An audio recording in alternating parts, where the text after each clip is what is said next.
Your conversation with Peyton Manning when you first connected with him and he was no longer a Colt, what was that conversation, Elway to Manning, like, John? Well, I think that, the key thing for me, because I think there was 4 other teams involved, and I just wanted to show him what Denver was all about, what the Broncos were all about, show him the organization. And I think that, John Fox was our head coach, who was, a very, great guy, great coach, and won a lot of football games with Mike McCoy being the offensive coordinator. So I think it was to show him what we're all about, because we knew, it wasn't going to be a hard sell for us. It was going to lay out what we had, what we could provide for him, allow him to come in here and really be involved in what he'd done in the previous 14 years or 13 years in the league, and to be able to adapt the offense to what he was comfortable doing. And so we were able to do that. And I think, Peyton was, he's a guy that is going to make his own decisions. And it was,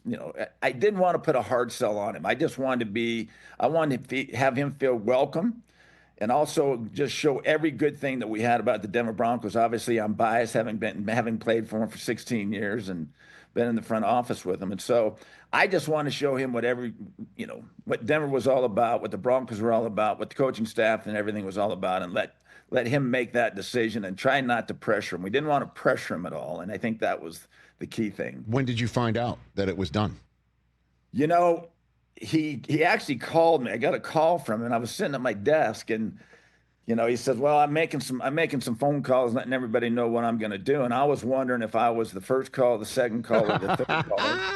Yeah. And unfortunately, I was the third call, and he told me that he was going to come and join us here in Denver, which was obviously. And John Fox was sitting right next to me, and we both gave the touchdown sign when he said that. And we're thrilled to have him, and obviously, finished his career on a great note, on a tremendous career that he did have. So he called and offered regrets before he called and confirmed, is what you're saying? He did, and so that's where I was wondering. As soon as he said that, I was wondering, which number call are we? And so, and I think the one team that I was really concerned about was Tennessee, just because of his history in Tennessee and having been down there. But I think that Peyton realized, the best fit was here for him in Denver, and it turned out that way. Hey, you made it all the way to the end. Thanks for that. Check us out every single day streaming live on Disney Plus and the ESPN app, 12 to 3 Eastern.